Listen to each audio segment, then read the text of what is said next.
North Carolina. Muy buenas tardes a todos los amigos que nos están viendo esta tarde en Carolina del Norte, especialmente a mi sobrino Jesús Pinto Marcial, más conocido como el Ojos Zarcos o los de los Ojos Cafés.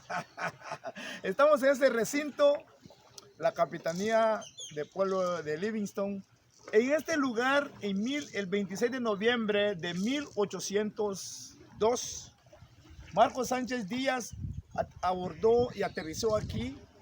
Y como era un chamán, este lugar estaba colmado de muchas plagas. No pudo sobrevivir acá, tuvo que mudarse a Gulufuyumu, río adentro.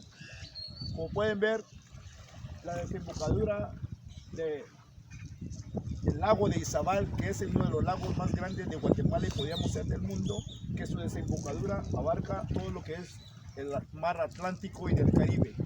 Acompáñenme, tenemos aquí en la capitanía a José Luis Marcial, uno de los impulsores de los niños acá en Livingston, orgullo nuestro, delegado Marcial, y que tiene a bien a sus alumnos e hijos que a continuación van a interpretar, y luego le vamos a mostrar el busto que está allá de Marcos Sánchez Díaz, hijo de un haitiano, mayor del ejército haitiano e hijo de una española que llegara a estas costas caribeñas el 26 de noviembre de 1802. A partir de entonces nosotros ya somos yacientes acá en el mar Caribe, la costa atlántica de Guatemala. Bueno, niños, ¿qué historia le pueden contar a Jesús Pinto esta tarde? Algo sabroso que dice así: 1, 2, 1, 2, 3, ¡hey!